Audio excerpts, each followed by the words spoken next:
So we talked a little bit about the suffragette movement earlier, and in South Carolina there wasn't a huge suffragette movement, as I mentioned, and that's because a lot of women felt that women just didn't need the right to vote at all. They were already getting so much done. So women like the United Daughters of the Confederacy were very politically active. They were getting monuments, they were writing all kinds of letters and publishing histories, but they didn't feel that women needed the right to vote. They also were behind things like the Prohibition movement, a lot of women. So they were able to put a lot of pressure on politicians to end alcohol consumption in the United States.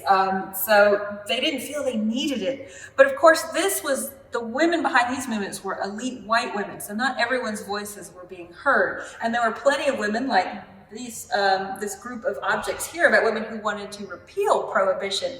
And this was done after the 1920 amendment, when more women were brought up into powers of leadership to have their voices heard. So we had a wider electorate, which made a lot more voices get heard, which I think is a lot better.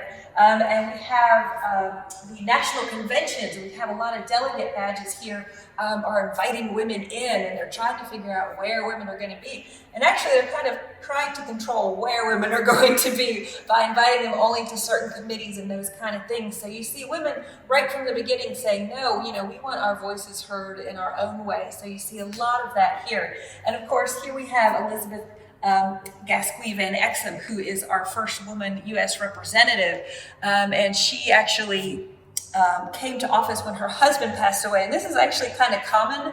A senator or a representative, he would pass away and his seat needed to be filled for the rest of his term. They would often put his widow in, and she would probably never even go to Washington. Van Exum was never actually sworn in, but that actually happens a lot, and they're held up as the first representative, but they were only filling their husband's seats. Now, I'm also going to say that Elizabeth Van Exum was also really politically active and engaged. She was friends with FDR, so not to minimize her accomplishments in any way.